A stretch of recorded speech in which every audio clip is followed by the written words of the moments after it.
அன்பிற்கும் மதிப்பிற்கும் உரிய பேராசிரியர் நா. சுப்பிரமணியம் அவர்களே, திருமதி கௌசல்யா சுப்பிரமணியம் அவர்களே, டொரண்டோ தமிழ்ச்சங்க நிர்வாகிகளே, அன்பர்களே, தமிழறிஞர்களே, உவேசா பிறந்த நாளில் இன்று உங்களை சந்திப்பது எனக்கு தமிழறிஞர், உலகம் புகழுகின்ற தமிழ் தாத்தா உவேசா அவர்களுடைய நாளிலே நான் உங்களோடு சந்திப்பது எனக்கு பெரும் மகிழ்ச்சி. பதிப்பாய்வுகள் என்ற நிலையிலே பேசப்போகும் முன், யாழ்ப்பாண தமிழர்கள், யாழ்ப்பாணத்திலிருந்துதான் நமக்கு ஏராளமான பதிப்புகள் தொடங்குகின்றன. அந்த வகையிலே இது மிக ஒரு பொருத்தமான நிலைதான். உவேசா அவர்கள் சங்க இலக்கியங்களே 15 நூல்களை பதிப்பித்திருக்கிறார்கள். அதற்கு முன்னர் முதலிலே சங்க இலக்கியத்தை பதிப்பித்த பெருந்தகை யாழ்ப்பாணம் சி.வை. தாமோதரம் பிள்ளை அவர்கள். அவர் கலித்தொகையை முற்றிலும் பதிப்பித்தார். அதற்கு முன்னர் 1850 நாவலர் பெருமான் மிருகாற்றுப்படையை மட்டும் படைத்தார்.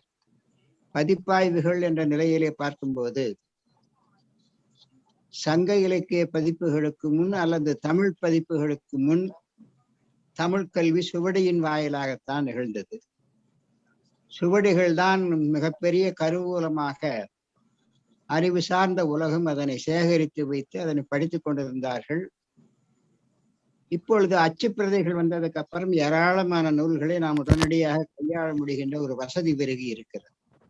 ஆனால் அந்த காலத்தில் இந்த பதிப்பாய்விற்கு முன்னர், பதிப்புகளுக்கு முன்னர் சுவடிகள் தான், அச்சு நூல்களுக்கு முன்னர் நமக்கு அறிவை பெருக்கிக் கொள்வதற்கு பயன்படுகின்ற சுவடிகள்.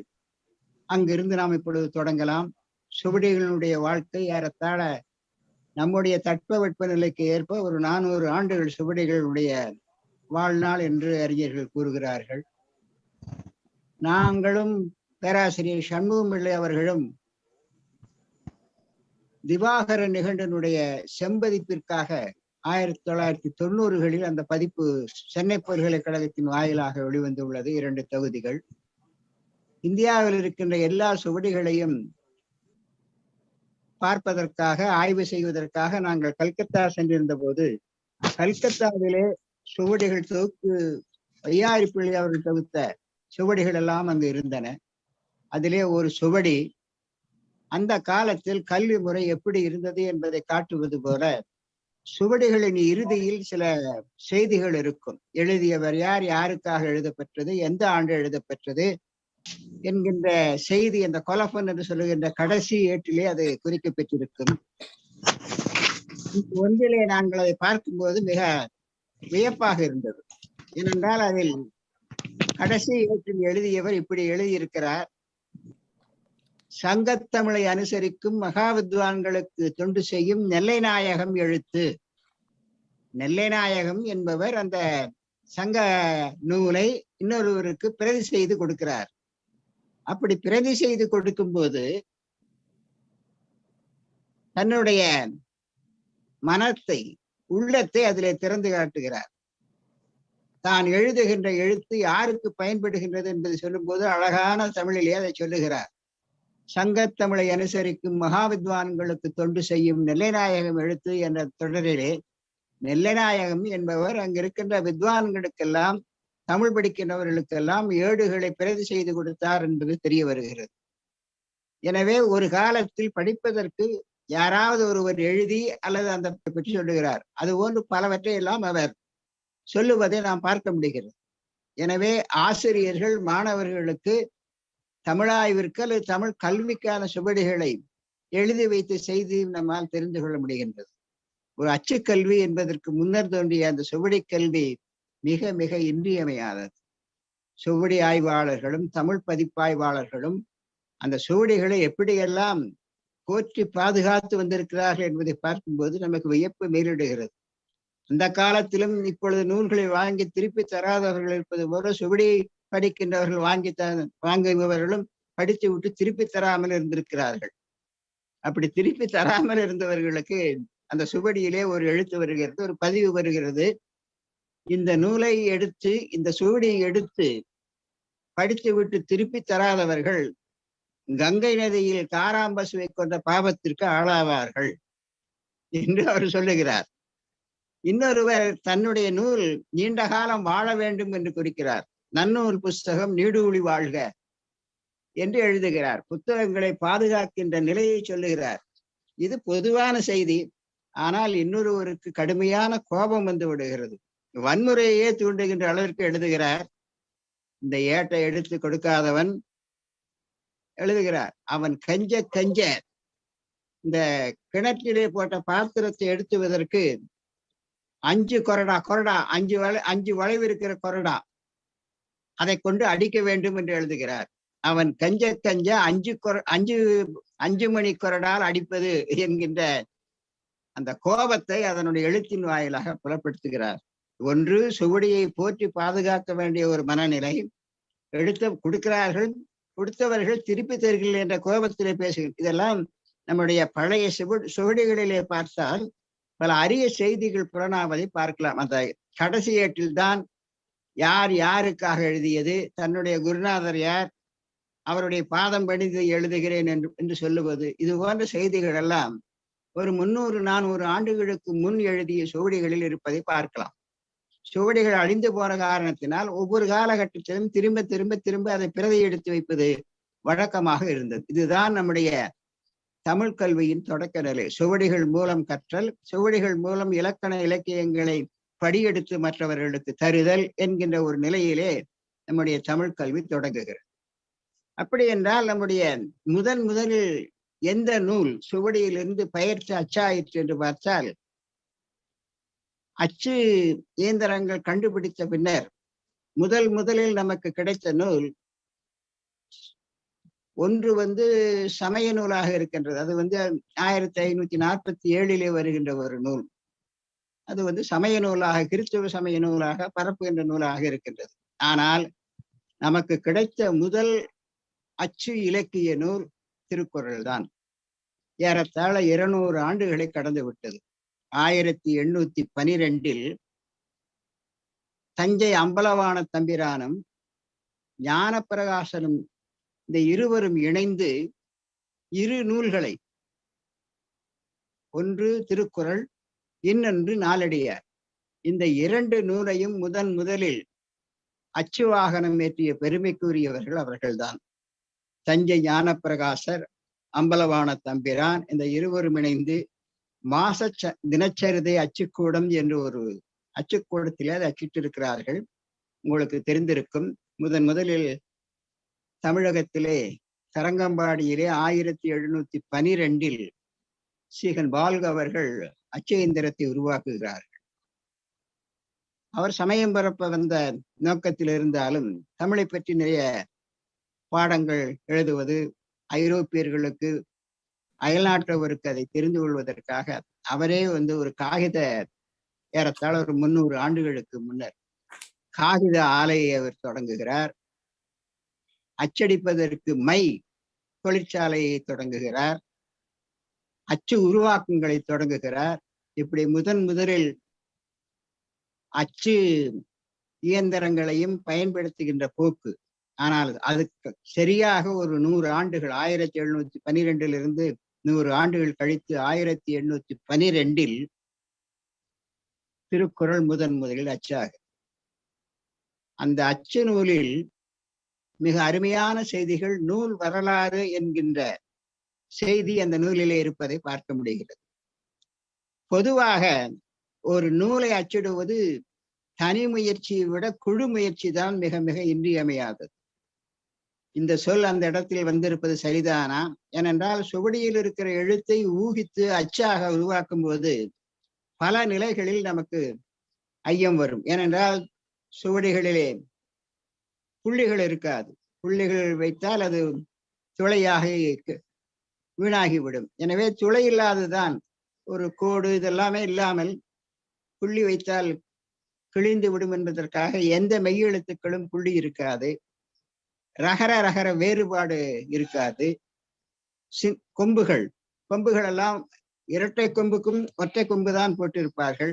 இதை பற்றி சிவை தாமோதரம் பிள்ளை அவர்களும் உவேசா அவர்களும் தம்முடைய பதிப்புரைகள் எழுதும் போது ஒரு சுவடியில் இருந்து ஒரு அச்சு நூலை பதிப்பது ஏறத்தாழ நமக்கு பதிப்பாய்வு தொடங்குகின்ற நிலை அதுதான்.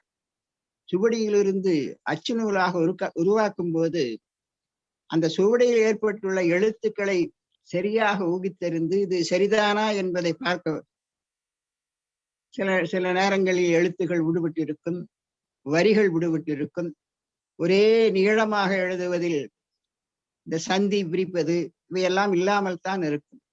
முதலில் அச்சு போடுபவர்கள் தான் இதையெல்லாம் போடுவார்கள். நீங்கள் 1812 நூலை பார்த்தால் அந்த அச்சு நூலிலே இருக்கின்ற செய்திகளை எல்லாம் பார்க்கும்போதுதான் அவர்கள் எவ்வளவு துன்பப்பட்டு அது என்ன சொல்லாக இருந்திருக்கும்.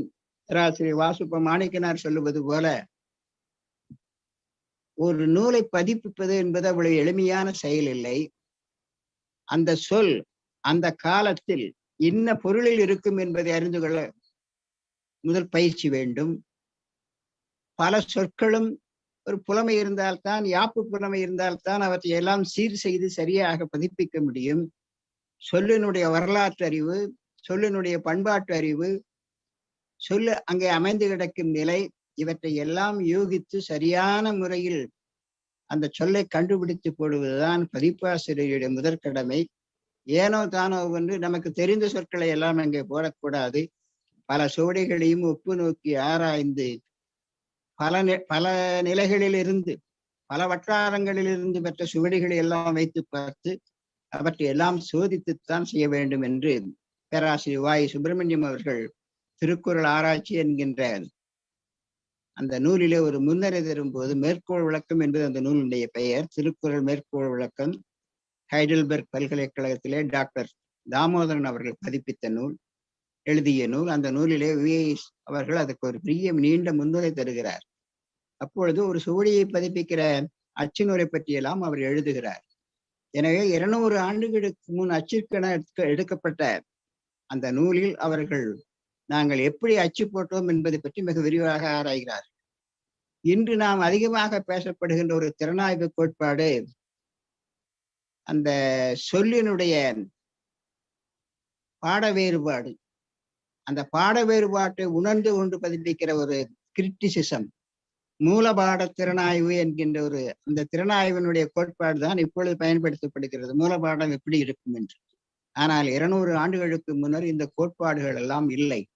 ஆனால் இப்பொழுது பேசப்படுகின்ற கோட்பாடுகள் அனைத்தும் அவர்கள் ஒரு 2 பக்க அளவிலே நூல் வரலாறு என்ற எழுதுகிறார்கள். அவர்கள் எழுதுகிறார்கள், இந்த நூல் இவ்விடம் வந்திருந்த வித்துவசனங்களிடத்து காண்பிச்சு அவர்களுடைய கருத்துரைகளை எல்லாம் ஏற்று பதிப்பிக்கப்பட்டிருக்கிறது. திருவாவூர்துறை ஆதீனம் போன்ற ஆதீனங்களிடமிருந்தும் சரிபார்க்கப்பட்டது. அவருடைய மொழிநடையிலே அப்படி எழுதுகிறார்கள். இதெல்லாம் சொன்னதுக்கு அப்புறம் கூட இங்கு பல அறிஞர்களுக்கு அவை அனுப்புவிச்சுன்னு என்று எழுதுவார்கள் அவர்களுடைய மொழியிலே. பல சுவடிகளையும் எங்க அனுப்புவிச்சு ஒப்பு நோக்கி பார்த்து திருத்தப்பட்டபடி என்று சொல்லிவிட்டு கடைசியிலே ஒரு உறுதிமொழி தருகிறார்கள். இது சரவை பார்த்த பாடம். சரவை பார்த்த பாடம் என்றால் பிழை நீக்கி எழுத பெற்ற பாடம் என்று பொருள். அதிலே எழுதுகிறார்கள். அந்த 1812 அச்சு நூலிலே இது சரவை பார்த்த பாடம். இறுதியிலே இன்னொரு உறுதிமொழி தருகிறார்கள். இதில் எள்ளளவும் பிழையின்று என்று ஒரு உறுதிமொழியும் தருகிறார்கள். ஆனால் யாரோ இந்த சுவடியை பார்த்த ஒரு அறிஞர் அச்சுச்சுவடியையும் ஓலைச்சுவடியினுடைய மூல நூலையும் பார்த்து ரெண்டையும் ஒப்பிட்டு பார்க்கிறார். ஒப்பிட்டு பார்த்து ஆராய்ந்து அதுவும் ஓலையிலே தான் எழுதுகிறார்கள். அந்த ஓலையிலே ஒரு அட்டவணை, குறள் என்ன பாடம், அந்த பாடத்தினுடைய பிழை, அது அச்சு நூலிலே வந்த பிழை. அச்சு நூலிலே வந்த பிழைக்கு நாம் இப்பொழுது பிரிண்டிங் மிஸ்டேக் என்று சொல்லுகிறோம். 300 ஆண்டுகளுக்கு முன்னிருந்த அந்த சுவடியில் எழுதப்பட்ட சொல் அச்சடி பிழை. குறள், அந்த பாடம், அச்சடி பிழை, திருத்தம் என்று ஒரு அட்டவணை.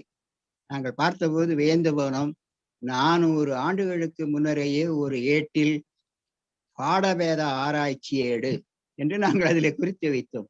இந்த ஏடு பாடபேத ஆராய்ச்சி ஏடு என்று சொல்லி அந்த காலத்தில் ஒரு வழக்கம் இருந்திருக்கிறது. அச்சு நூல் அச்சடித்தாலும் கூட அதை பார்த்து சுவடியிலே எழுதி கொள்வார்கள். என்னால் அச்சு நூல் கிடைப்பது என்பது மிகவும் அரிது. அப்படி எழுதும் போது ஏற்பட்ட பிழைகளை எல்லாம் குறித்து வைத்து அந்த சுவடியிலே குறித்திருக்கிறார்கள். அந்த பாடவேத ஆராய்ச்சி ஏடு உண்மையிலேயே டெக்சுவல் கிரிட்டிசிசம் என்று சொல்லுகின்ற இந்த கால திறனாய்வுக்கு ஏற்ப அவர்கள் என்னென்ன பிழைகள் எல்லாம் பாட வேறுபாடுகளில் எப்படி ஏற்பட்டிருக்கின்றன என்பதை குறித்து வைக்கிறார்கள். நாம் இப்பொழுது நிறைய பாட வேறுபாடுகளை எல்லாம் உரையாசிரியர்கள் நிறைய சொல்லி இருக்கிறார்கள். உரையாசிரியர்கள் தான் பதிப்பாய்வை தொடங்கி வைக்கிறார்கள். அவர்கள் இல்லையேல் நம்மால் மூல நூலை முற்றிலும் புரிந்து கொள்ள முடியாது. அந்த சொல் சரிதானா என்பதை பற்றி ஆராய்கிறார்கள். அந்த சொல் பதிலாக வேறு எது போட்டால் திருக்குறளிலே பாட வேறுபாடு சரியாகும் என்கிறார்கள். ஏறத்தாழ பரிமேலழகர் 37 இடங்களிலே ஒரு 13ஆம் நூற்றாண்டிலேயே அதை குறித்து வைத்திருக்கிறார். அதற்கு முன்னர் இருந்த உரையாசிரியர்கள் எல்லாம் அந்த கருத்தை பற்றி மாறாக இந்த பாட வேறுபாடு இருந்தால் நன்றாக இருக்கும். நீங்கள் உரைகளிலே பார்த்தால் ஒரு 3 தொடர் வரும். உரையாசிரியர் இன்னொரு உரையாசிரியரை அந்த பாட வேறுபாடு சரிதானா என்பதற்கு 3 விதமான கோட்பாடுகளை கையாளுவார்கள். ஒன்று, இந்த சொல் குறளின் பொருளை ஏற்ப இல்லை என்று உரையாசிரியர் மறுக்கிறார்.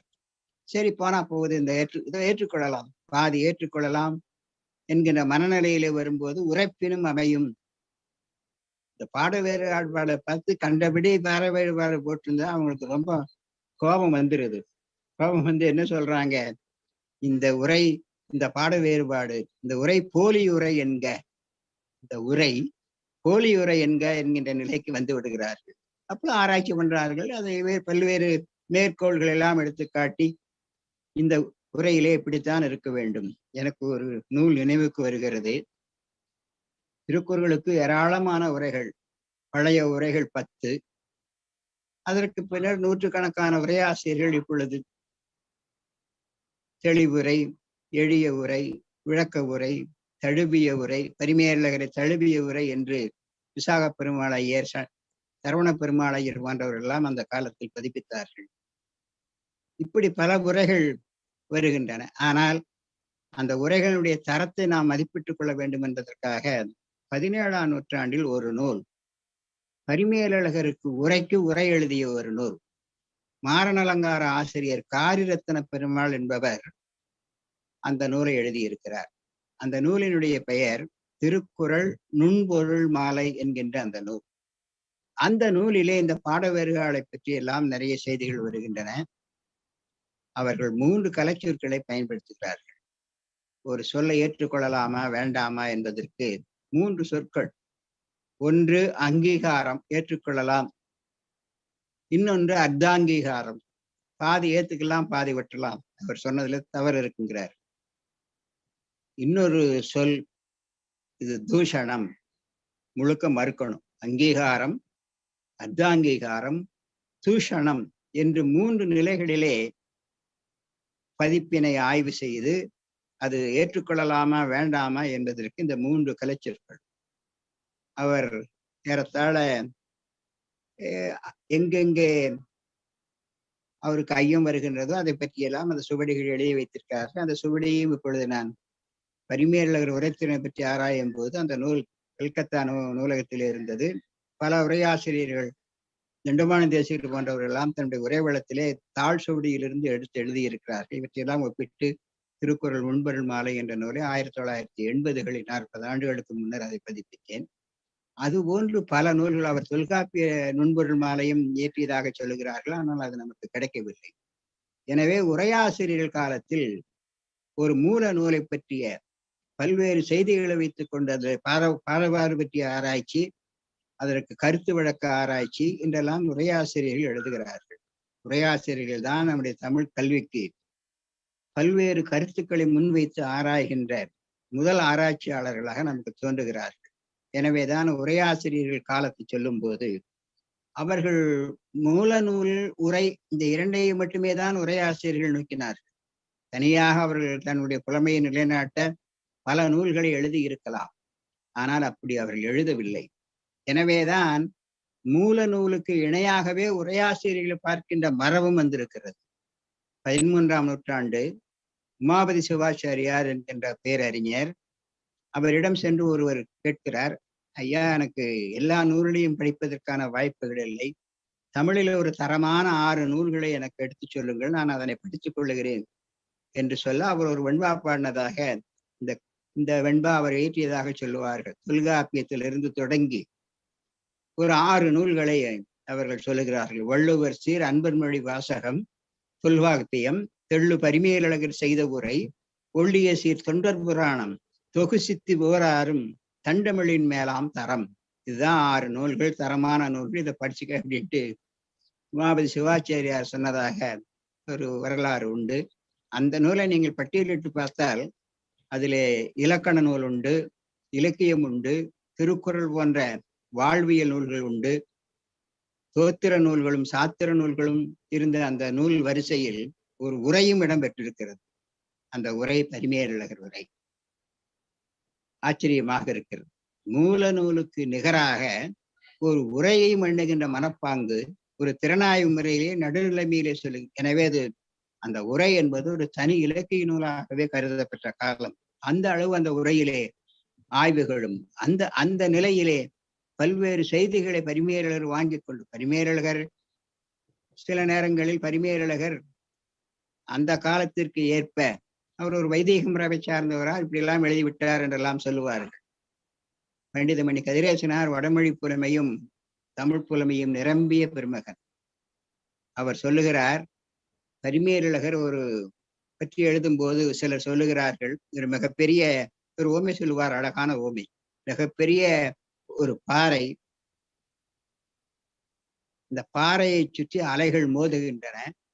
அந்த அலைகள் என்ன நினைத்துக் கொண்டு மோதுகின்றன, எப்படியும் இந்த பாறையை அழித்து விடுவதுதான் எங்களுடைய வேலை என்று சொல்லி அலைகள் வந்து மோதுகின்றன. மோதி மோதி பார்த்து இறுதியிலே அந்த அலைகள் அந்த பாறையை சுற்றியே வருகின்றன. பரிமேலழகரும் உரையும் அப்படித்தான் என்று எழுதுகிறார்கள். 13ஆம் நூற்றாண்டிலே தோன்றிய உரையிலே அந்த காலத்து சூழலுக்கு ஏற்ப சிலது இருக்கலாம். ஆனால் உரையாசிரியர்கள் ஆராய்ந்து பார்க்கும் போதுதான் அவர்கள் எப்படியெல்லாம் எழுதியிருக்கிறார்கள், அவர்கள் சில சொல்லுகின்ற மறுப்புக்கெல்லாம் சில காரணங்களையும் நம்மால் புரிந்து கொள்ள முடிகிறது. உங்களுக்கு தெரிந்திருக்கும், இது ஒரு டெக்சுவல் கிரிட்டிசனுடைய ஒரு ஆய்வுதான், பதிப்பாய்வு தான். சான்றோன் என கேட்ட தாய் அப்படிங்கிற ஒரு சொல் வரும். அந்த சான்றோன் என கேட்ட தாய் என்பதற்கு பரிமேலழகர் உரை எழுதும் போது தானாக அறியும் அந்த பெண்மகளுக்கு இல்லையாதலின், தானாக அறியும் அறிவு பெண்மகளுக்கு இல்லையாதலின் கேட்டதா என்றார் என்று எழுதுகிறார். தானாக அறியும் இயல்பு பெண்மகளுக்கு இல்லையாதலின் கேட்டதா என்றார். இப்போ பேராசிரியர் கா மீனாட்சி சுந்தரம் அவர்கள் அகராதிக்கு அப்பால் என்று ஒரு நூல் எழுதியிருக்கிறார். பதிப்பு ஆய்வுகளிலே உரையாசிரியருடைய பெருமையை பற்றி ஒரு கட்டுரையிலே அதில் எழுதியிருக்கிறார். திறனாய்வினுடைய அடிப்படை உரையாசிரியர்கள் தான். ஆனால் அந்த உரையாசிரியர்கள் கருத்து ஒரு மிகப்பெரிய கட்டிடத்திற்கு கண்ணுக்கு தெரியாத ஒரு அஸ்திவாரம் போன்றது உரையாசிரியர் என்று எழுதிவிட்டு இந்த சொல்லை பற்றி ஆராய்கிறார். பரிமேலழகர் அங்கே சான்றோன் என்பதற்கு தானாக அறியும் இயல்பு இல்லையாதலின் கேட்டதாய் சொல்றார். இந்த சான்றோனுக்கு என்ன பொருள் அந்த காலத்திலே சங்க காலத்தில் இருந்திருக்க வேண்டும் என்பதில் ஆராய்ச்சி செய்கிறார். சான்றோன் என்பதற்கு வீரன் என்று பொருள். போர்க்களத்திலே நடைபெறுகின்ற வீரத்தை தாயால் அறிந்து கொள்ள முடியாத, நேரிலே சென்று பார்ப்பதற்கான வாய்ப்பும் சூழலும் அந்த காலத்தில் இல்லை. எனவே பிறர்தான் உன் பையன் மிகப்பெரிய வீரன், சான்றோன் என சொல்லி இருப்பார்கள். அதை கேட்டு மகிழ்ந்ததா என்பதுதான் பரிமேலழகர் உரை. எனவே ஒரு குறளுக்கு உரை எழுதும் போது அந்த காலத்தில் அந்த சொல்லுக்கு என்ன பொருள் விளங்கியது என்பதை எழுத வேண்டும் என்று சொல்லுகிறார். நாம் இன்னும் மேலும் சான்று சொல்லலாம். பதிற்றுப்பத்திலே ஒரு அதிகார தலைப்பு சான்றோர் மெய்மறை என்பது. பதிற்றுப்பத்து நம்முடைய தமிழ் நூல்களிலே தொன்மையான நூல். அந்த சங்க இலக்கியங்களே வருகின்றன. பதிற்றுப்பத்து மிக தொன்மையான நூல். அதில் இருக்கிற பழஞ்சொற்கள், பல ஆய்வுக்குரிய அருமையான சொற்கள் பதிக தலைப்புகளாக அங்கு இருக்கின்றன. அவர்கள் எழுதிய அந்த பதிகத்திற்கு வைத்த தலைப்பு சான்றோர் மெய்மறை. சான்றோர் மெய்மறை என்றால் மெய்காப்பாளராக நின்று மறைந்து நின்று அரசனை பாதுகாப்பது. இங்கே சான்றோன் என்பதற்கு வீரன், வீரன் அரசனை பாதுகாப்பது என்பது பிள்ளையில்தான் வருகிறது. எனவே சான்றோன் என்பதற்கு வீரன் என்பது பொருள். அந்த வீரத்தன்மை தாய் நேரடிய அறிந்து கொள்ள முடியாமல் வேறொருவர் சொல்லுகின்ற செய்தி வைத்துக் கொண்டுதான் அந்த தாய் அறிந்து கொள்ள முடியும் என்று எழுதுகிறார். எனவே ஒரு சொல்லுக்கு பொருள் காண்பது என்பது உரையாசிரியர்கள் தான் அதை மிக ஆழமாக தொடங்கி வைக்கிறார்கள். அதற்கு அந்த சொல் அது மிகப்பெரிய ஆராய்ச்சியான ஒரு சொல். இன்னொரு சொல் பரிமேலழகர் எழுதிய சொல்லுதான். எனல் என்று ஒரு சொல் வருவதை நீங்கள் பார்த்திருக்கலாம். மகன் எனல், மக்கட்பதடி எனல். இந்த மகன் எனல் என்பதற்கு உரையாசிரியர் பரிமேலழகர் என்று என்ன பொருள் எழுதுகிறார்? மகன் என்று சொல்லாதே, மகன் எனல், மகன் என்று சொல்லற்க. மக்கட்பதடி எனல், மக்கட்பதடி என்று சொல். ஒரு எனலுக்கு சொல்லாதேங்கிற பொருள், இன்னொரு எனலுக்கு சொல்லுக. இந்த வேங்கோள் ரெண்டையும் உடன்பாட்டு முறையிலும் எதிர்மறை முறையிலும் சொல்லுகின்ற பாங்கு உரையாசிரியர்களுடைய இந்த சொல்லாராய்ச்சி தான் மிக மிக இன்றியமையாதது. அப்பொழுதுதான் மூல நூலாசிரியர்களுடைய கருத்தை நம்மால் புரிந்து கொள்ள முடியும். மூலத்தை புரிந்து கொள்வதற்கு உரையாசிரியர்களுடைய ஆய்வு தான் நமக்கு இன்றியமையாதது. ஒரு ஏறத்தாழ ஒரு 500 ஆண்டுகள், 13ஆம் நூற்றாண்டிலிருந்து 17 வரைக்குமே என்று சொல்லலாம். அந்த நூற்றாண்டுகள் முழுவதும் முழுக்க தத்துவ சாத்திரங்களுக்கு உரை, இலக்கியத்திற்கு உரை, இலக்கணங்களுக்கு உரை என்று அந்த 500 ஆண்டுகள் உரைநடை உரையாசிரியர்களுடைய காலமாகவே இருந்தது. அதனை பேராசிரியர் வையாபுரி பிள்ளை அழகான ஒரு தொடரிலே சொல்லுவார். அந்த 500 ஆண்டு காலம் ரிட்டர்ன் டு கிளாசிசம் என்று எழுதுகிறார். அது மீண்டும் மறுமலர்ச்சி செய்வது போல உரையாசிரியர்கள் மூல நூலுக்கு தங்களுடைய அறிவு புலமையால் மிக அருமையான விளக்கங்களை, ஆய்வுகளை தந்திருக்கிறார்கள். எனவே முதல் தமிழில் மிகப்பெரிய ஆராய்ச்சியை தொடங்கி வைத்த பெருமக்கள் உரையாசிரியர்கள் என்று சொல்லுகிறார். உரையாசிரியர் இருந்தால்தான் மூலத்தை புரிந்து கொள்ள முடியும். பேராசிரியர் தேப்பூமி அவர்கள் ஒரு முறை சொன்னது எனக்கு நினைவுக்கு வருகிறது. ஒரு திருவிழாவிற்கு தன்னுடைய குழந்தையை, மகனை அழைத்து செல்லுகிறார் தந்தை. தூரத்திலே உற்சவமூர்த்தி வருகிறது. குழந்தை இங்கிருந்து பார்க்கிறான், தெரியவில்லை. தந்தை கேட்கிறார், தெரிகின்றதா என்று தந்தை கேட்கிறார். தந்தையிடம் அவன் சொல்லுகிறான், தெரியவில்லை அப்பா என்று. உடனே தந்தை என்ன செய்கிறார்? அவனை தீக்கி தோள் மீது வைத்துக் கொண்டு சுவாமியை பார் என்கிறார். குழந்தை பார்க்கிறான். பார்த்ததற்கு பின்னர் கேட்கிறான். தந்தை கேட்கிறார், என்ன தம்பி, இப்பொழுது தெரிகின்றதா? என் தோள் மீது நின்று பார்க்கிறாய், ஏன் உற்சவமூர்த்தி தெளிவாக தெரிகிறாரா என்று கேட்கிறான். பையன் சொல்லுகிறான், நன்றாக தெரிகிறது அப்பா. அதோடு அவன் நிறுத்தி கொண்டால் பரவாயில்லை, இன்னொரு செய்தியும் சேர்த்து சொன்னான். உனக்கு தெரியாததெல்லாம் எனக்கு தெரிகின்றதப்பா. தந்தையின் தோள் மீது நின்று கொண்டு தனையின் தந்தைக்கு தெரியாததெல்லாம் தனக்கு தெரிவதாக சொல்லுவதுதான் உரையாசிரியருடைய வேலை. உரையாசிரியரின் தோள் மீது நின்று கொண்டு பார்த்தால் மூல நூல் நமக்கு எளிதில் புலனாகும் என்று சொல்லுகின்ற ஒரு நிலைமை. எனவே உரையாசிரியர்கள் தான் முதலிலே நமக்கு இத்தகைய பணிகளை எல்லாம், ஆய்வு நூல்களை எல்லாம் செய்கிறார்கள். அப்படி செய்வதற்கு மூலப்பதிப்பிலிருந்து அடுத்தது உரைப்பதிப்பு வருகின்றது. பதிப்பாய்வுடைய அடுத்த நிலை உரைப்பதிப்பு தான். அந்த உரைப்பதிப்பிலே நமக்கு முதலில் தாமோதரம் பிள்ளை அவர்கள் மழவை மகாலிங்கர் 1847 நச்சினார்க்கினியத்தை எழுத்து நச்சினார்க்கினியை பதிப்பிக்கிறார். முதலில் தொல்காப்பியம் முழுவதும் பதிப்பிக்கின்ற நிலை இவருக்கு வாய்ப்பு கிட்டுகின்றது. தாமோதரம் பிள்ளை அவர்கள்தான் எழுத்ததிகாரம், சொல்லதிகாரம், பொருளதிகாரம் என்ற 3ஐயும் தொல்காப்பியத்திற்கு பதிப்பிக்கிறார். திருக்குறளுக்கு நமக்கு ஏற்கனவே தெரியும், 10 பேர் பழைய உரையாசிரியர்கள். பின்னாடி வந்த பதிப்பாசிரியர்கள் தான் இதற்கெல்லாம் அழகிய ஒரு முன்னறி சென்று மிக அழகாக சொல்லுவார் திருவிக்கா தன்னுடைய வாழ்க்கை குறிப்புகளிலே. ஆறுமுக நாவலர் அடித்தளமிட்டார், சுவர் எழுப்பியவர் சிவை தாமோதரம் பிள்ளை, கூரை வைந்தவர் உவே சாமிநாத ஐயர். இந்த 3 பேரும் தான் பதிப்புலகத்தில் மிகப்பெரிய ஒரு மாளிகையை கட்டியிருக்கிறார்கள். சிவை ஆறுமுக நாவலர், சிவை தாமோதரம் பிள்ளை, ஊவேசா, அதனைத் தொடர்ந்து பேராசிரியர் வையாபுரி பிள்ளை, ஏராளமான பதிப்பாசிரியர்கள் எல்லாம் சேர்ந்து செய்தார்கள். இந்த மூல பதிப்பை முதலில் பதிப்பித்த பெருமை முதலிலே திருக்குறளுக்கு உண்டு. தொல்காப்பியத்திய மூலத்தையும் பதிப்பித்திருக்கார்கள். 1858 சாமுவேல் பிள்ளை என்பவர் தொல்காப்பியத்தையும் நன்னூலையும் ஒப்பிட்டு ஒரு நூலை வெளியிட்டார். தொல்காப்பியம் முழுமையும் வெளியாகுவதற்கு முன்னரேயே தொல்காப்பியத்தையும் நன்னூலையும் ஒப்பிட்டு எழுத்து சொல்லையும் ஒப்பிட்டு சாமுவேல் பிள்ளை 1858 தொல்காப்பியம் நன்னூல் மூலத்தை அச்சடிக்கிறார். யாழ்ப்பாணத்திலிருந்து நமக்கு நிறைய பதிப்பாசிரியர்கள், ஆறுமுக நாவலர், அதற்கு பின்னர் சிவை தாமோதரம் பிள்ளை, அதற்கு பின்னர் ஏராளமான தமிழறிஞர்கள். அவர்கள் இல்லையே, அவர்கள் சொல்லுவது போல நாவலர் இல்லையே சொல்லெங்கே சுருதி எங்கே என்றெல்லாம் வருகின்ற பாடல்கள் எல்லாம் நினைவுக்கு வருகின்றன. தாமோதரம் பிள்ளை சென்னை பல்கலைக்கழகத்தினுடைய முதல் மாணவராக வருகிறார். மிக உயர்ந்த உத்தியோகத்தில் எல்லாம் இருந்தவர். புதுக்கோட்டை சமஸ்தானத்தினுடைய மிகப்பெரிய அதிகாரியாக விளங்கியவர். வழக்கறிஞர் பட்டம் பெற்ற பின்னர் அங்கேயே நீதிபதியாகவும் விளங்கியவர். இவர் தமிழ் பணிக்காகவே தன்னுடைய குடியிருப்பை கும்பகோணத்திற்கு மாற்றிக்கொண்டவர். பின்னர் சென்னைக்கு வருகிறார். அதனால்தான் அவர் மறைந்த போது யார்தாமோ இவருக்கு தரம் என்கின்ற ஒரு பாடலையும் எழுதி அவர்கள் போற்றி இருக்கிறார்கள். தாமோதரம் பிள்ளையுடைய உழைப்பு மிகப்பெரிய உழைப்பு.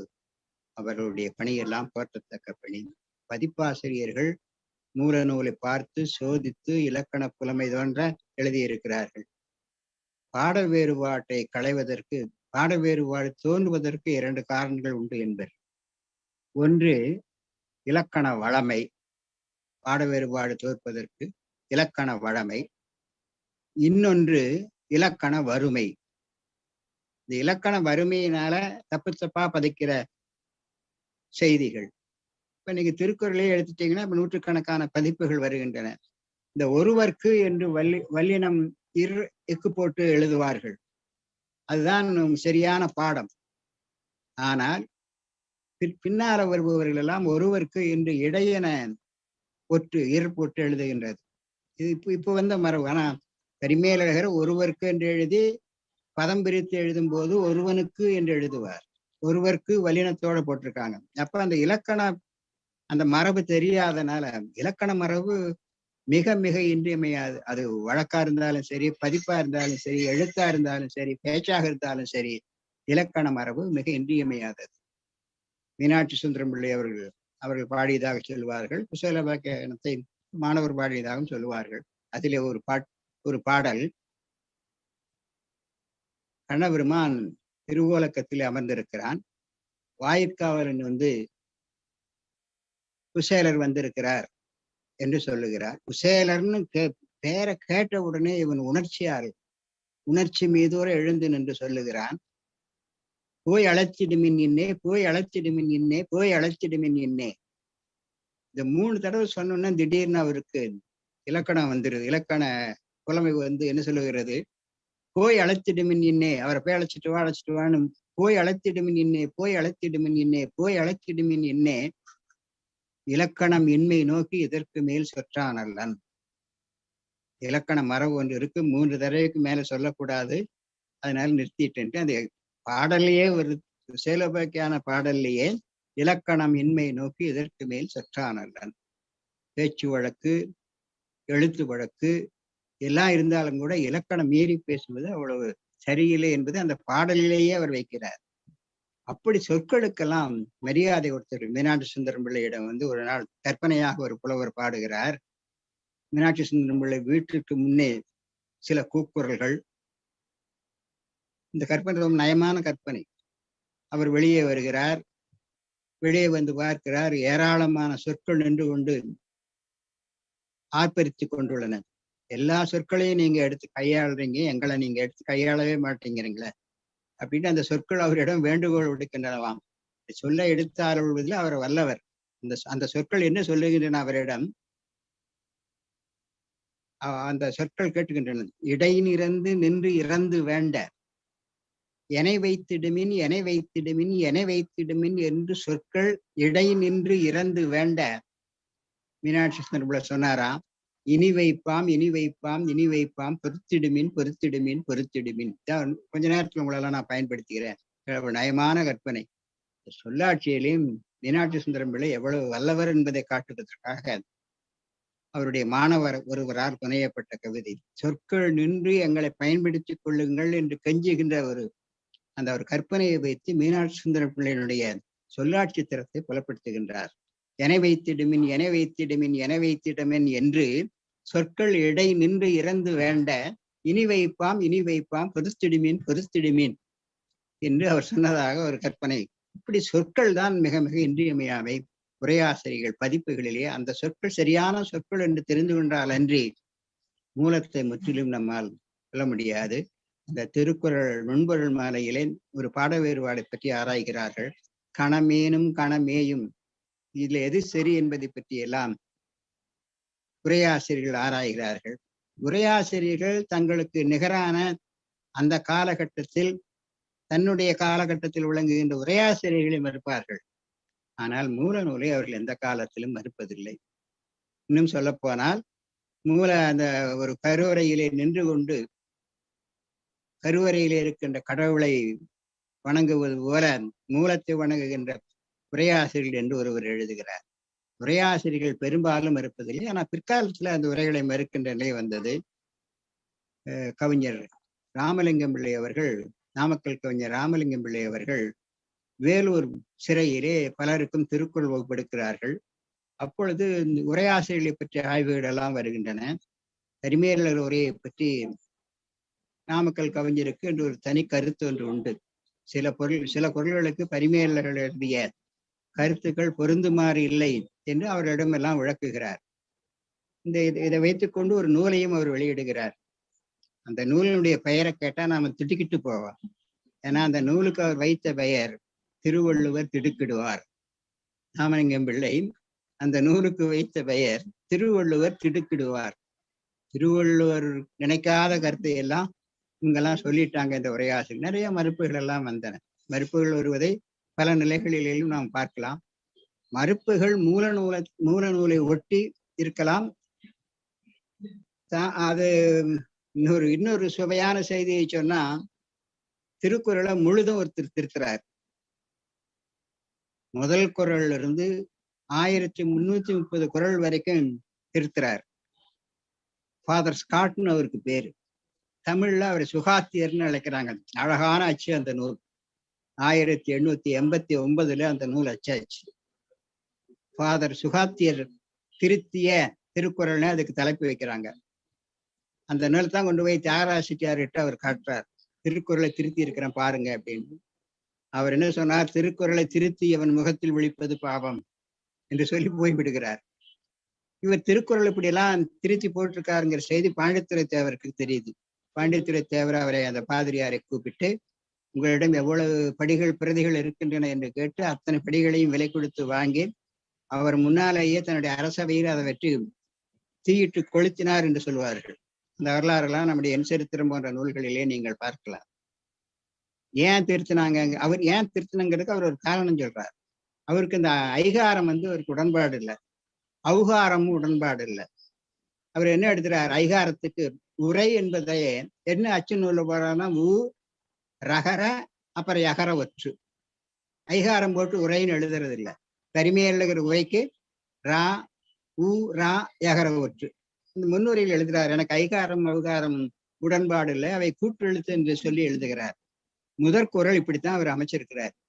அகர முதல எழுத்தெல்லாம் ஆதி முகர முதற்றே உலகு என்று அந்த முதற்குறள். இது மாதிரி 1330 குறள் எழுதுகிறார்.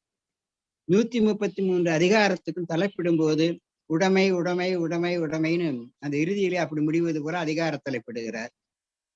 அந்த அறம்பொருள் இன்பத்தை எல்லாம் மாற்றி இறைமுறை இணைமுறை ஏய்முறைன்னு தலைப்பு வைக்கிறார். ஏன் கேட்குறாங்க, ஏன் இப்படி பண்றீங்கன்னு. இது வரைக்கும் பதிப்பிச்சவங்க எல்லாம் எதுகைமோனையோட பிழையோட பதிப்பிச்சுட்டாங்க. எதுகைமோனை கவனிக்காம எல்லாம் பண்ணிட்டாங்க. நான் தான் முதல்ல இப்ப எதுகைமோனையெல்லாம் சரி பண்ணி திருக்குறளை பதிப்பிச்சிருக்கிறேன். ஏராளமான எதிர்ப்புகள் அந்த காலத்தில் வந்தன. நல்ல வேளை அந்த நூல் இப்பொழுது இல்லை. மரமலியடிகள் நூலகத்திலே ஒரு நூல் இருப்பது, இல்லை வேறு சிலர் யாரிடமா இருக்கலாம். நான் அங்கே மரமில் நூலகத்திற்கு போன போது அதை பற்றி ஒரு கட்டுரையும் 80களில் எழுதியுள்ளேன். இப்படி திருக்குறளை திருத்துகின்றது. பாட வேறுபாடு செய்யலாம். ஆனா அந்த பாட வேறு செய்யும் போது மூல நூல்ல பாடத்தை திருத்தணும், மூலத்துல திருத்தக்கூடாது. கீழே நீங்க அடிக்குறிப்பு போட்டு இந்த பாட வேறுபாடு இப்படி இருந்தா நல்லதுன்னு சொல்லலாம். பதிப்பு ஆசிரியர் உவே சாமிநாதையர் அப்படித்தான் செஞ்சார். சி.வி. தாமோதரம் பிள்ளை அப்படித்தான் செய்தார். 1915 முதல் திருக்கண்ணபுரம் சௌரிப்பெருமாள் அரங்கன் அவர்கள் குறுந்தொகையை பதிப்பிக்கிறார். அந்த குறுந்தொகையை பதிப்பிக்கும் போது அவர் அரசன் ஜண்முகனாரிடம் கல்வி பயின்றவர். திருக்கண்ணபுரம் சௌரிப்பெருமாள் அவர்கள் ஒரு 14 இடங்கள்ல குறுந்தொகையில் இருக்கிற அந்த இடக்கர சொற்கள், இந்த உறுப்பு வர்ணனை சொற்கள் வருகின்றன. அவர் எழுதுறார், இருவாளாரும் படிக்கின்ற இடமாதலில் பெண்களுடைய அங்க வர்ணனை எல்லாம் இங்கே நிறைய சொல்லப்பட்டன.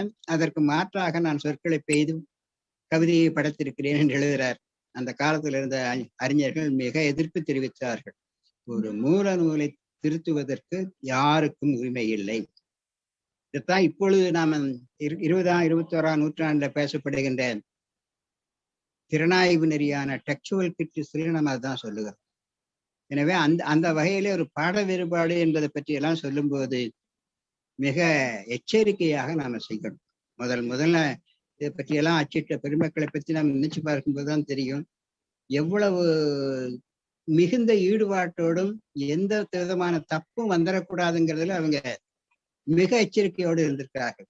ஏறத்தாழ நம்ம எண்ணி பார்த்தோம்னா ஒரு 100 ஆண்டுகள் 150 ஆண்டுகள் ஆகிவிட்டு முதல் நூல் வந்து நாவலர் தான் அதை தொடங்கி வைக்கிறது. இந்த நாவலரும் தாமோதரம் பிள்ளையும் திருமுருகாற்றுப்படை 1851 நாவலர் பதிப்பிக்கிறார். கலித்தொகையை சி.வி. தாமோதரம் பிள்ளை 1887. அதற்கு அப்புறம் தான் 10 பாட்டை 1889. சாமிநாத ஐயர் புறநானூற்றை 1894. முல்லைப்பாட்டை மரமலடிகள் முதல்ல எழுதுறார் 1903. இந்த முல்லைப்பாட்டை பற்றி ஒரு செய்தி, எல்லா சிவக சிந்தாமணி நூலெல்லாம் அச்சு எல்லாம் முடிஞ்சு சிலப்பதிகாரம் எல்லாம் அப்போ முடிஞ்செல்லாம் இருக்கும்போது இவருக்கு இந்த முல்லைப்பாட்டு இவருக்கு கிடைக்கவே இல்லை. ஒரு நாள் திண்ணையில் உட்கார்ந்து கொண்டு நிலவு ஒளி காய்ந்து கொண்டிருக்கிறது. சாமிநாத ஐயர் திண்ணையிலே உட்கார்ந்திருக்கிறார். ஒருவர் ஓடி வந்து, ஐயா நீங்கள் தேடிய முல்லைப்பாட்டு இதுதானா என்று பாருங்கள் என்று சொல்லுகிறார். அதை பார்க்கிறார். அப்படி பார்க்கும்போது அந்த முல்லைப்பாட்டு என்று வந்த உடனே அவர் ரொம்ப மகிழ்கிறார். அதை பற்றி ஒரு கட்டுரையே எழுதுகிறார். அந்த கட்டுரையினுடைய பெயர் நிலவில் மலர்ந்த முல்லை என்பது அதனுடைய பெயர். அந்த நிலவில் மலர்ந்த முல்லையை வைத்துக் கொண்டுதான் அந்த முல்லைப்பாட்டு கிடைத்த வரலாற்றை எழுதுகிறார். குருநராற்றுப்படை மகாதேவ முதலியார் வந்து எழுதியிருக்கார். ஏற்கனவே சொன்ன குறுந்தொகை, அகநானூறு, ராகவையங்காறு என்ற நூல்கள் எல்லாம் இவையெல்லாம் சங்க இலக்கிய பதிப்புகளிலே இருக்கின்ற முதன்மை. ஆனால் அவர்கள் எவ்வளவு சிரமப்பட்டிருக்கிறார்கள் என்பதை பற்றிய செய்திகள் நமக்கு தெரிய வருகின்றன. அதிலே ஒன்றுதான் இந்த ஏடு பதிப்பு ஆசிரியர்கள் பல ஏடுகளை தேடி செல்லுவது. சி.வி. தாமோதரம் பிள்ளை அவர்களும் தேடி சென்றிருக்கிறார். சாமிநாத ஐயரும் பல இடங்களிலே தேடி சென்றிருக்கிறார். சி.வி. தாமோதரம் பிள்ளை வந்து அவரை விட ஒரு 30-40 வயது இளையவர். இவர் 855, அவர் 823, 32 வயது இளையவர் சாமிநாத ஐயர். பல இடங்களுக்கு சாமிநாத ஐயர் போய் தேடுகிறார். கரிவலம் வந்த நல்லூர் என்ற ஒரு ஊர், அந்த ஊரிலே அவர்கள் சென்று பார்த்தபோது இந்த கரிவலம் வந்த நல்லூர் என்கின்ற இடத்திற்கு சென்ற போது அந்த நூலாசிரியர் அந்த ஏற்கனவே ஏடுகளை வைத்திருந்த ஒரு வீட்டுக்கு சென்று தேடுகிறார். அவருடைய ஏடுகள் எல்லாம் ஒருவருடைய பொறுப்பிலே விடப்பட்டிருக்கின்றன. அவர் சொல்றார் மிக மகிழ்ச்சியோடு, நாங்கெல்லாம் இருந்த சுவடிகளை எல்லாம் நாங்கள் பெரியவர்கள் சொல்லுகின்றபடியும் ஆகம விதிகள் சொல்லுகின்றபடியும் நாங்கள் எல்லாம் நூலை நெருப்பிலே இட்டு நெய் ஊற்றி எரித்து விட்டோம். இது பலரும் எங்களுடைய விதிகளை எப்படி செய்கிறோம், ஆகம விதிகளை எப்படி. உவே சாமிநாத ஐயர் நல்ல வைதிக மரபினர், இறைப்பற்றாளர், அந்த நூல்களை எல்லாம் நல்ல மதிப்பவர். அவர் சிரித்து கொண்டே சொன்னாராம், கோபத்தை அடக்கி கொண்டு, ஆகமமா அப்படி சொல்லியது? சங்க நூல்களை எல்லாம், ஓலையில் இருக்கின்ற நூல்களை எல்லாம் எரிக்க சொன்னார்களா என்று சொல்லிவிட்டு, அப்படி என்றால் முதலில் எரிக்கப்பட வேண்டியது அந்த ஆகமம் அல்லவா? என் சரித்திரத்திலே தன்னுடைய நூல், அந்த நூல் தான் நமக்கு இப்பொழுது தமிழினுடைய 18ஆம் நூற்றாண்டு 19ஆம் நூற்றாண்டினுடைய தமிழ் கல்வி நிலையை காட்டுகின்ற ஒரே நூல் என் சரித்திரம். இன்னொன்று மகாவித்வான் மீனாட்சி சுந்தரம் பிள்ளையின் சரித்திரம், தியாகராஜ செட்டியார் சரித்திரம். இந்த 3 நூல்களும் தான் நம்முடைய பழைய மரபில் இருக்கின்ற தமிழ் கல்வியை நமக்கு புலப்படுகின்றன. இப்பொழுது காலந்தோறும் புதிய புதிய பதிப்புகள் தோன்ற ஆரம்பித்து விட்டன. மூலப்பதிப்பு, உரைப்பதிப்பு, உரையை தழுவிய பதிப்பு, அது மிக முக்கியம்.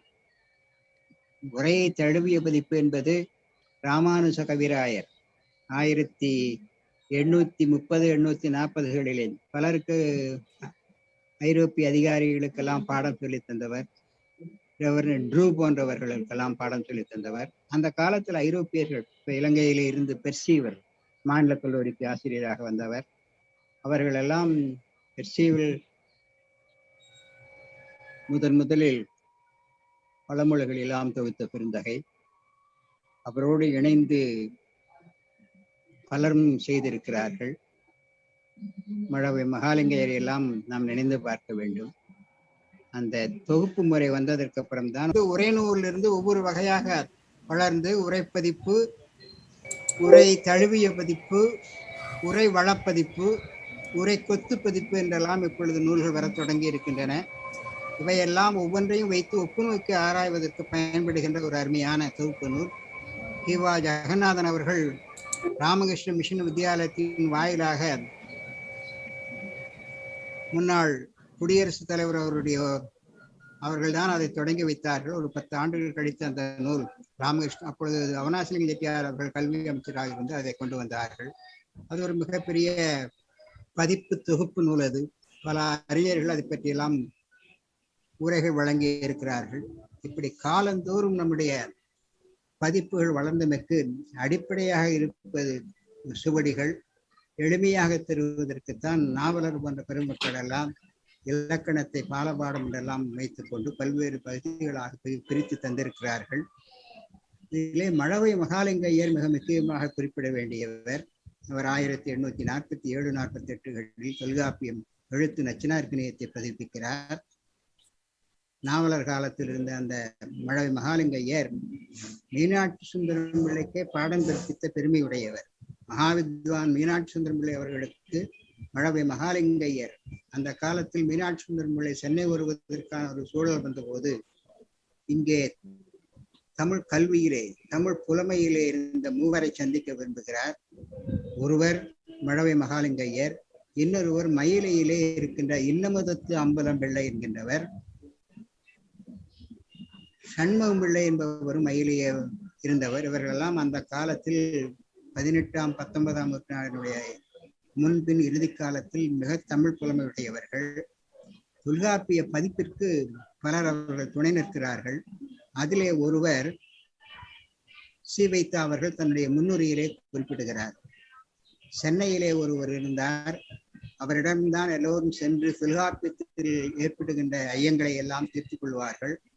அவருடைய பெயர் தொல்காப்பியம் வரதப்ப முதலியார் என்று எழுதுகிறார். அவருக்கு பேரே தொல்காப்பிய வரதப்ப முதலியார் என்பதுதான். அவருடைய தந்தையார் ரொம்ப அழகாக என் சரித்திரத்திலே அவர்கள் எழுதும்போது சொல்லுகிறார்கள், மிக அதிகமாக திரவையும் செலவழித்து திருவாரூரில் வடுகநாத தேசிகரிடம் சென்று தொல்காப்பியம் கற்றவர் அவருடைய தந்தையார். தந்தை வழி தொல்காப்பியம் கற்றவர் தொல்காப்பிய வரதப்ப முதலியார். அந்த காலத்தில் தொல்காப்பியம் பற்றி எழுகின்ற ஐயங்களை எல்லாம் போக்கிக் கொள்வதற்கு அவர் ஒருவர் தான் வழங்கினார் என்று தொல்காப்பியரை பற்றி சொல்வார்கள். அந்த பதிப்பிலிருந்து தொடங்கி இன்று வரை தொல்காப்பியம், இப்பொழுதெல்லாம் நீங்கள் பார்த்தால் இப்பொழுது அந்த பதிப்புகளை மையமாக வைத்துத்தான் பல பதிப்புகள் தோன்றுகின்றன. உங்களுக்கு தெரிந்திருக்கும், சைவ சித்தாந்த சமாஜம் ஞானியாரடிகள் தோற்றுவித்தது. அந்த காலத்தில் ஜே.எம். நலசாமி பிள்ளை போன்றவர்கள் எல்லாம் யாழ்ப்பாணத்து அறிஞர்கள் எல்லாம் நிறைய கட்டுரை எழுதியிருக்கிறார்கள். அந்த பெருமன்றம் சங்க இலக்கிய பதிப்பிலேயே ஒரு பொது முயற்சி செய்தது.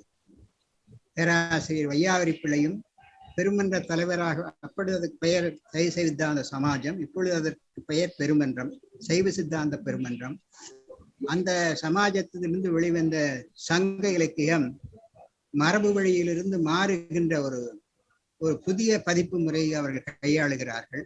அந்த புதிய பதிப்பு முறை சங்க இலக்கியத்தை வெவ்வேறு நிலையிலே பழைய மரபு நிலையிலிருந்து மாற்றி புலவர் வரிசையிலே அமைத்த 2 தொகுதிகள். சமாஜ பதிப்பு என்று அதற்கு பெயர். நக்கீரர் என்று பெயர் எடுத்துக்கொண்டால் நக்கீரர் பாடிய அனைத்து நூல்களிலும் இருக்கின்ற பாடல்கள் அங்கே தொகுப்பு பெற்றிருக்கின்றன.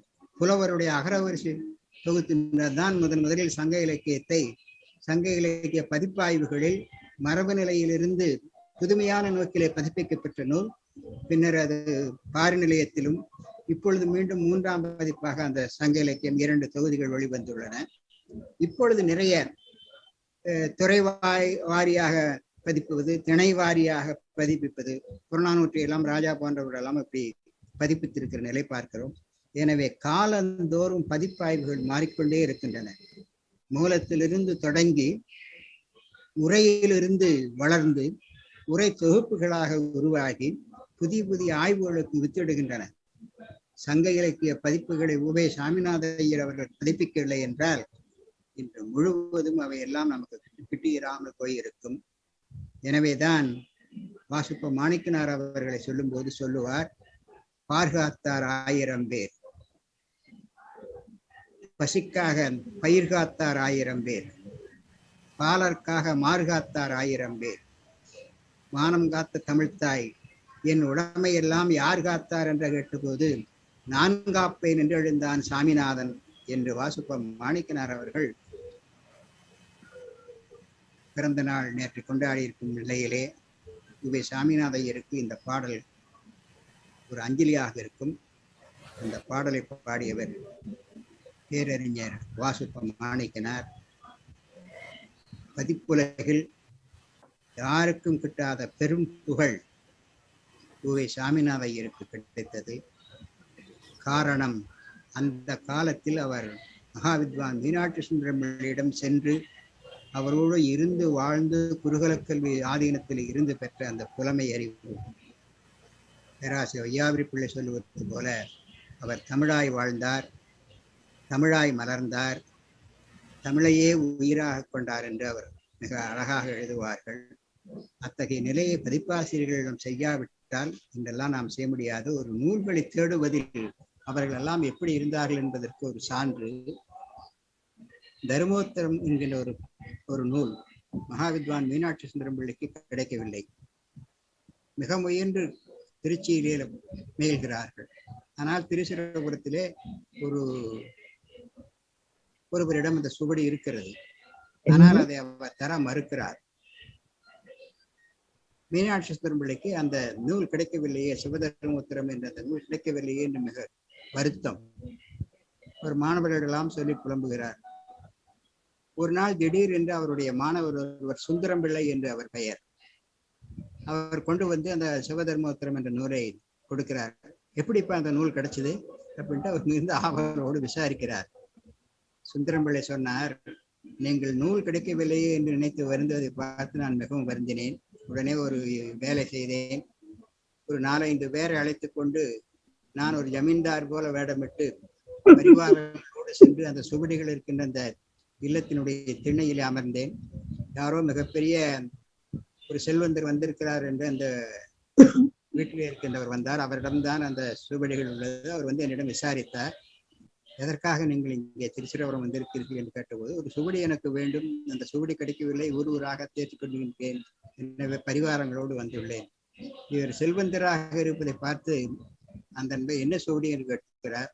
அவர் சிவதர்மோத்தரம், இவருடைய தோற்றமும் செல்வந்தருடைய தோரணையும் செல்வாக்கு மிக்கவர் இவர் என்று எண்ணி அந்த சுவடி என்னிடம் இருக்கிறது, தருகிறேன், ஆனால் ஒரு வாரத்திற்கும் நீங்கள் திருப்பி தந்து விட வேண்டும் என்று சொல்லுகிறார். அவர் மகிழ்ச்சியோடு வாங்கி கொண்டு வந்து இவரிடம் சொல்லுகிறார். மீனாட்சி சுந்தரம் பிள்ளை சிரித்தார்.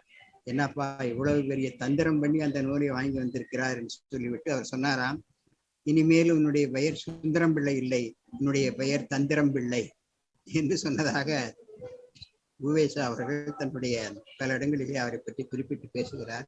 இப்படி ஏடுகள் தேடுவது என்பது அந்த காலத்தில் அதுதான் அவர்களுக்கு உயிர் மூச்சாக இருந்தது. தமிழ்நாடு முழுவதும் உவேசா அவர்கள் சென்று சேர்த்திருக்கிறார்.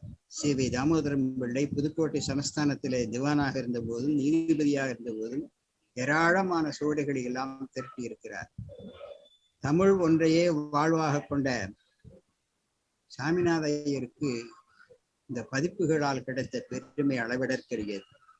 அந்த காலத்தில் இருந்த தமிழ் ஆளுமைகள், சமூக ஆளுமைகள், அரசியல் ஆளுமைகள், கல்வி ஆளுமைகளால் புகழ்பெற்றவர்கள் அனைவரும் இவருக்கு நெருங்கிய நண்பர்களாயிருக்கின்றார்கள்.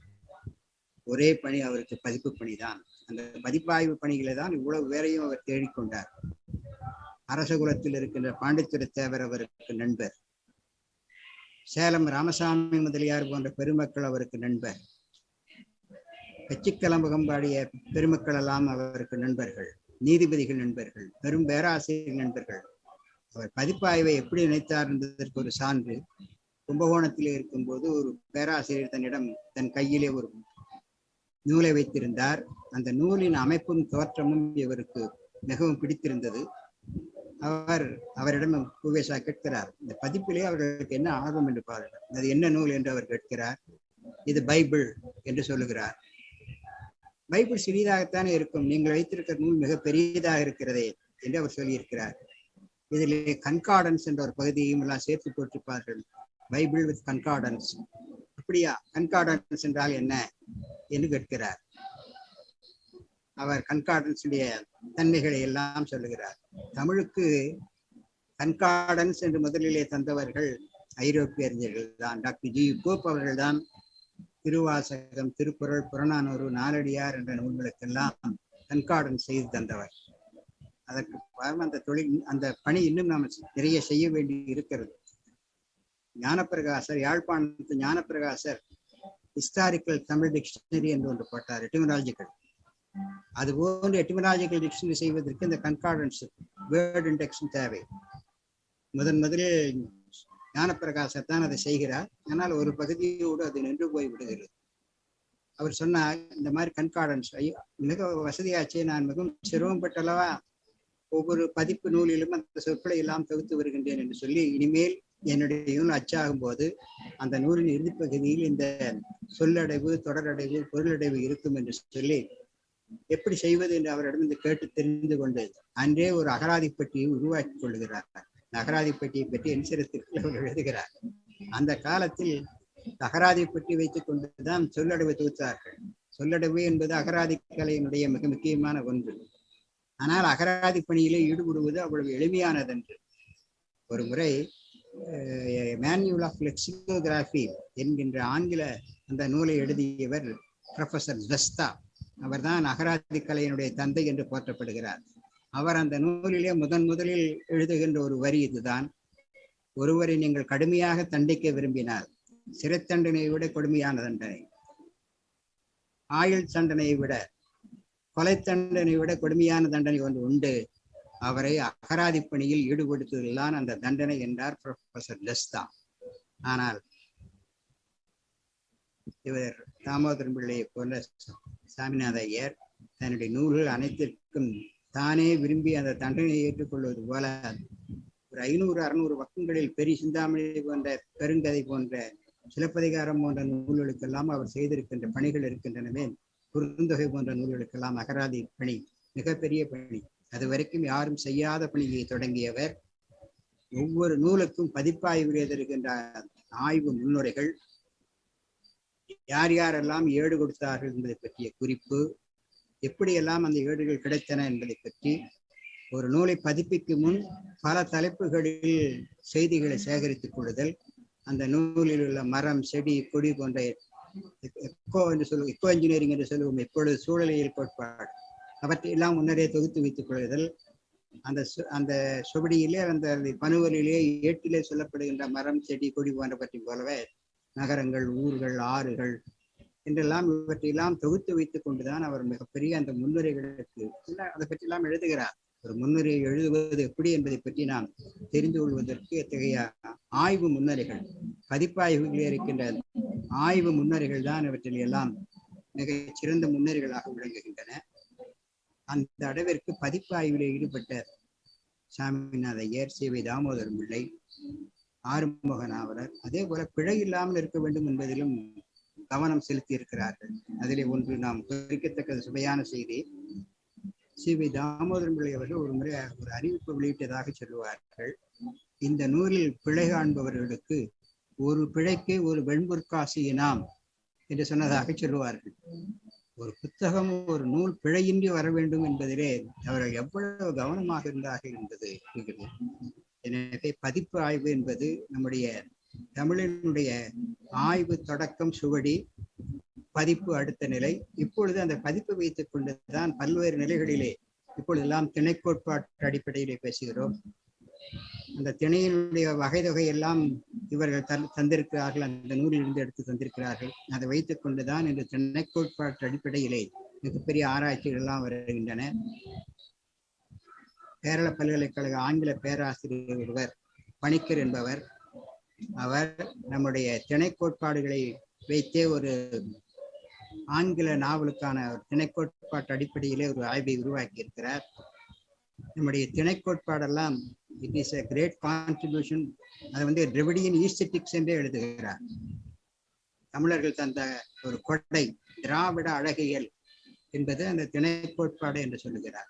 இவற்றை எல்லாம் உச்சமாக கருதுவதற்கு அடிப்படையாக அமைந்தவை நம்முடைய பழைய பதிப்புகள்.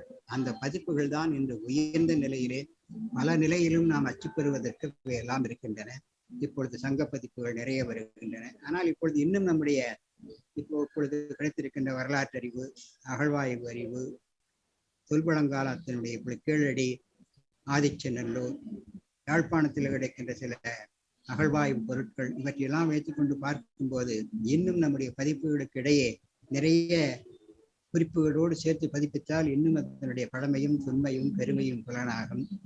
500 என்ற பதிப்பை அவை திருசாமி பிள்ளை அவர்கள் பதிப்பித்த போது பல இந்திய துறைகளுடைய கருத்துக்களை எல்லாம் இடையிடையே சொல்லுவது நாம் நினைக்கத்தக்கது. அப்படியெல்லாம் பதிப்புகள் வர வேண்டும். அந்த பதிப்புகள் வருவதற்கு உண்மையிலேயே நமக்கு மிகுந்த அடித்தளமாக இருப்பவை நம்முடைய பதிப்பாய்வுகள் தான். சுவடி பெயர்த்தெழுதலிலிருந்து தொடங்கி உரையாசிரியர்களுடைய உரையை சேர்த்தும் தழுவையும் பதிப்பித்த அந்த பெருந்தகைகள் தான் நம் ஆய்வுக்கு வழிகாட்டிகளாக இருக்கின்றார்கள். அவர்கள் ஆய்வுகளிலேயே கிடைக்கின்ற அந்த செய்தியை வைத்துக் கொண்டு நாம் இன்னும் புதிய புதிய செய்திகளை பல துறைகளோடு ஒப்பிட்டு காணலாம். அதற்கு அடிப்படை பதிப்பாய்வுகளை என்று சொல்லி இந்த அரிய வாய்ப்பு எனக்கு தந்திருக்கின்ற டொரண்டோ தமிழ்ச்சங்கம் அவர்களுக்கும் பேராசிரியர் சுப்பிரமணியம் அவர்களுக்கும் அன்போடு கேட்டுக்கொண்டிருக்கின்ற உங்களுக்கும் அறிஞர்களுக்கும் என்னுடைய நன்றியை தெரிவித்துக் கொள்கிறேன்.